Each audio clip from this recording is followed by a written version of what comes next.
थी। क्या क्या ये सिर्फ सपना था या फिर सचमुच सृष्टि मुझसे कुछ कहना चाहती है? नहीं, आजकल ना मैं कुछ ज्यादा सोच रही हूँ। एक काम करती हूँ, बरगद के पेड़ के पास जाकर फिर से देखती हूँ, शायद कुछ पता चल जाए। अगले दिन कॉलेज पहुंचते ही सुहानी फिर से उस बरगद के पेड़ के पास चली जाती है। युवराज आज भी वहीं खड़ा होकर उस पेड़ की तरफ ही देख रहा था। सुहानी को समझ नहीं आ रहा था कि युवराज उस पेड़ के पास क्यों आता है, लेकिन सृष्टि की मौत की गुत्थी सुलझाने के लिए सुहानी का युवराज से बात करना बहुत जरूरी था, क्योंकि सुहानी के अलावा एक वही था जो सृष्टि को सुन सकता था। Good morning sir.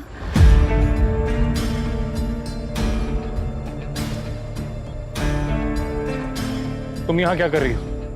तुम जानती नहीं कि कॉलेज के स्टूडेंट्स का यहाँ पर आना मना है? सर आप मान क्यों नहीं लेते हैं? आपको फिर सृष्टि की आवाजें सुनाई देती हैं। युवराज उसकी बात सुनकर हैरान हो जाता है, लेकिन वो सुहानी के सामने कुछ भी एक्सप्रेस नहीं करता है। युवराज को इस बात की उम्मीद नहीं थी कि सुहानी अब तक सृष्टि की आवाजें सुन पा रही है, फिर भी वो सुहानी को इग्नोर करके वहाँ से जाने लगता है। सर मैं जानती हूँ सृष्टि को कैसे आजाद किया जा सकता है।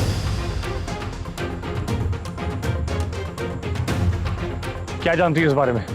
युवराज का ऐसा रिएक्शन देखकर सुहानी डर जाती है और उसके मुंह से एक शब्द भी नहीं निकलता। मैंने पूछा तुम क्या जानती हो इस बारे में? आज रात 12 बजे अगर पेड़ पर बंधा ये लाल धागा, इसे खोल देंगे तो सृष्टि हमेशा हमेशा के लिए आजाद हो जाएगी। ये सुनते ही युवराज के होश उड़ जाते हैं और वो खामोश हो जाता है। सुहानी युवराज का ऐसा रिएक्शन देखते हुए कहती है, अब तो आपको मेरी बातों पर बिलीव हो रहा है ना सर? युवराज को सुहानी की बात पर यकीन तो था, लेकिन वो इनकार करते हुए कहता है, मैंने कहा ना कि तुम्हें इलाज की जरूरत है, और अगर तुम्हें अभी भी ये सब सच लगता है तो तुम्हारा पागलपन दूर करने के लिए मैं खुद यहाँ आकर ये धागा खोल दूंगा। युवराज खुद सृष्टि को आजाद कराना चाहता था, लेकिन वो इस खतरनाक काम में सुहानी को शामिल नहीं करना चाहता था।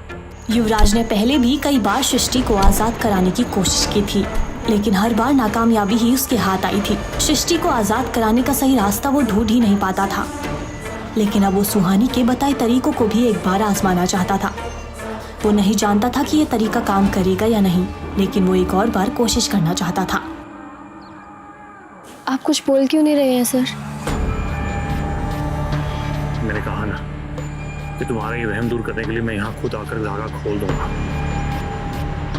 इसकी कोई जरूरत नहीं है सर।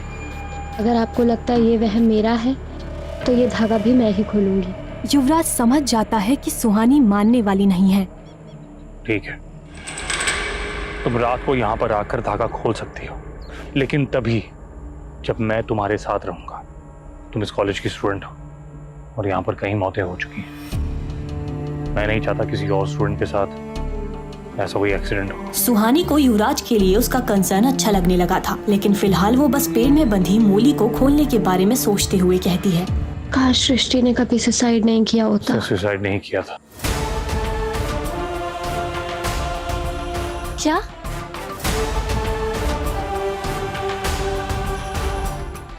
कुछ नहीं। फिर सुहानी वहाँ से चली जाती है, लेकिन युवराज वहीं रुककर उस पेड़ पर बंधे लाल धागे को देखने लगता है। सुहानी को सृष्टि की आवाजें कैसे सुनाई देती हैं? शाम के वक्त क्लास खत्म होने के बाद सुहानी और निशा वापस हॉस्टल की तरफ जा रहे थे। वो दोनों रोड पर ही चल रहे थे। तभी निशा किसी को देखकर रुक जाती है। क्या हुआ? अचानक से रुक क्यों गई? सवाल बंद करो, मेरे पीछे पीछे आ।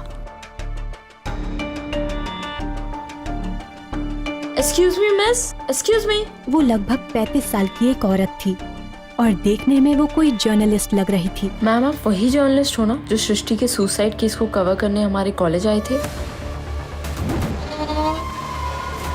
और ये जर्नलिस्ट मेरी आप ही की दोस्त है ना, जिनका विशिंग वेल के पास मर्डर हुआ है?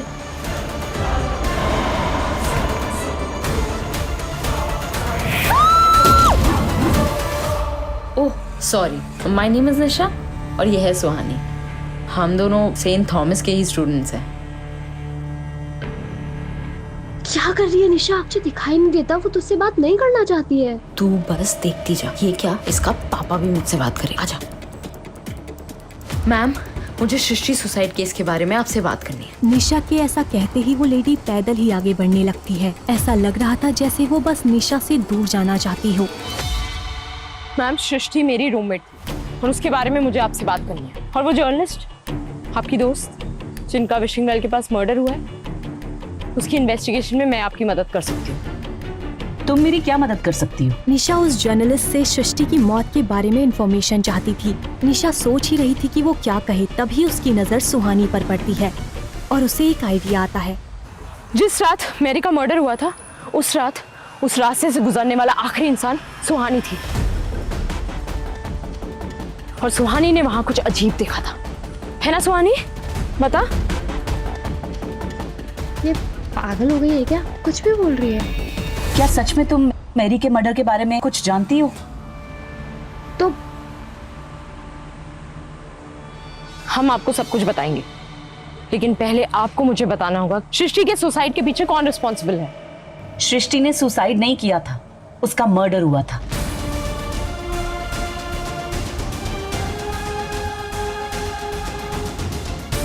मुझे बचाओ! मुझे बचाओ! मुझे बचाओ! सृष्टि की बॉडी पे जो इंजरीज मिली हैं, उनसे साफ पता चलता है कि किसी ने उसे जबरदस्ती फांसी पर लटकाया था।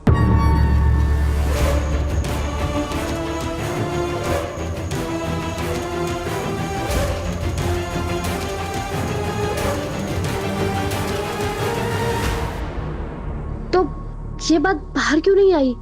क्योंकि शिमला के कुछ पावरफुल लोग इस बात को दबाना चाहते हैं। सुहानी और निशा उस जर्नलिस्ट की बात सुनकर हैरान हो जाते हैं, लेकिन वो लोग इस बात से अनजान थे कि कोई था जो छुपकर उन पर नजर रख रहा था। कौन है वो लोग जो इस बात को दबाना चाहते हैं? मिस पद, वो इतना ही कह पाई थी, तभी उसके गले में तेज दर्द होता है और वो अपना गला पकड़ लेती है। इससे पहले निशा और सुहानी कुछ समझ पाते, सीमा बेहोश होकर जमीन पर गिर जाती है। फिर निशा और सुहानी सीमा को हॉस्पिटल ले जाकर उसे एडमिट करते हैं और उसकी फैमिली को इन्फॉर्म करते हैं। थोड़ी देर बाद सीमा की माँ हॉस्पिटल आती है। निशा उनको सारी बातें बताती है, लेकिन डॉक्टर के बाहर आते ही वो तीनों डॉक्टर से सीमा के बारे में पूछते हैं। सुहानी उसका नाम जानना चाहती थी, जो सीमा कहते कहते रुक गई थी, लेकिन डॉक्टर समझाते हुए कहते हैं कि सीमा से फिलहाल कोई भी ऐसा सवाल ना पूछा जाए जिससे उसे कोई स्ट्रेस हो। ये सुनकर निशा और सुहानी इसके आगे कोई भी सवाल नहीं करते और वो दोनों हॉस्टल के लिए निकल जाते हैं। रात के 9 बज रहे थे। चारों तरफ अंधेरा और सन्नाटा था कि तभी सुहानी के पीछे कुछ हरकत हुई। सुहानी के चेहरे पर डर साफ झलक रहा था।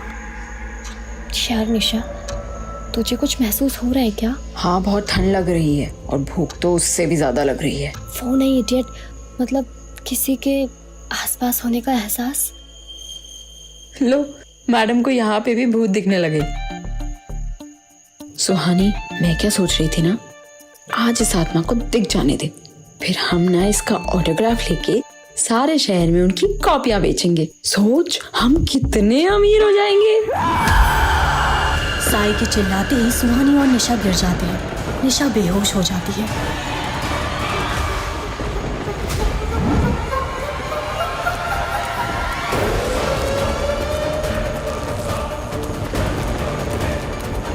साया ने अपनी शक्तियों से सुहानी को पूरी तरह बांध दिया था।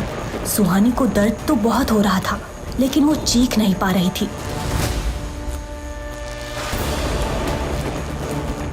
ऐसा लग रहा था कि वो साया सुहानी की जान लेकर ही छोड़ेगी।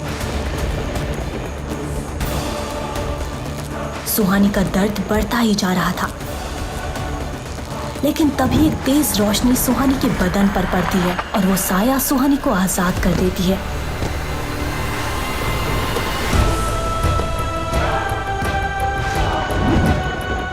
तुम ठीक हो? सर, वो साया। हाँ, मैंने देखा। तुम ऐसे ही लेटी रहोगी या उठोगी भी? युवराज का यूं बार बार उसे बचाना सुहानी को अच्छा लगने लगा था।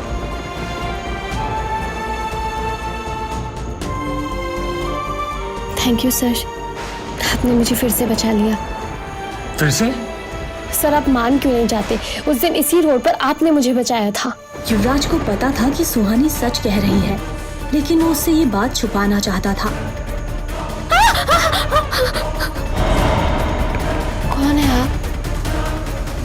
इससे पहले कि सुहानी कुछ और पूछती, युवराज की नजर बेहोश पड़ी निशा पर गई।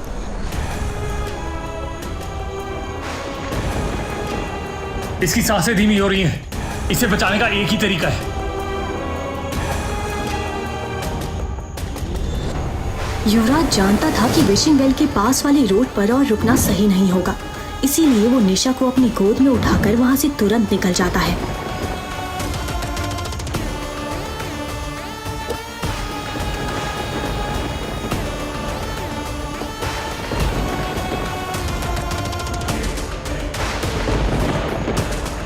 फिर वो कार को हॉस्टल की तरफ बढ़ा देता है।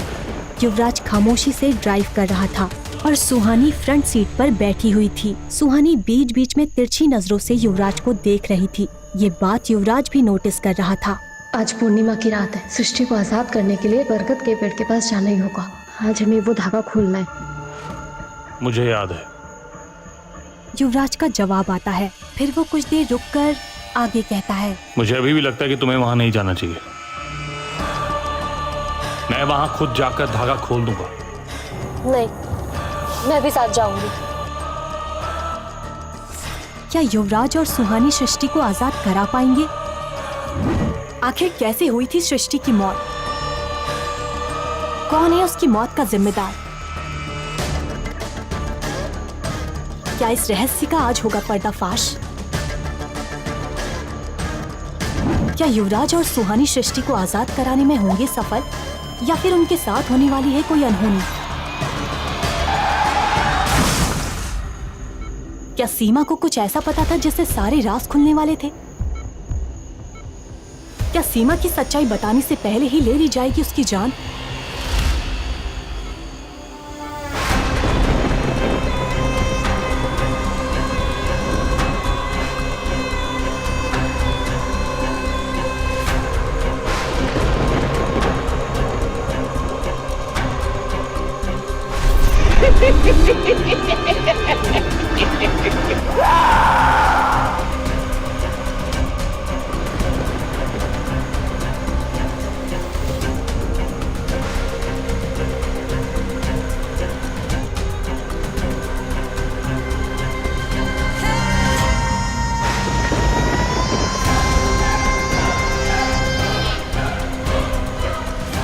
क्या सुहानी और युवराज पेड़ पर बंधे लाल धागे को खोलने के बाद सृष्टि को बचा पाएंगे, या फिर उस साये के चक्रव्यूह में बुरी तरह फंस जाएंगे? जानने के लिए सुनते रहिए साया, अ कर्स्ड लव स्टोरी, सिर्फ पॉकेट FM ऐप पर।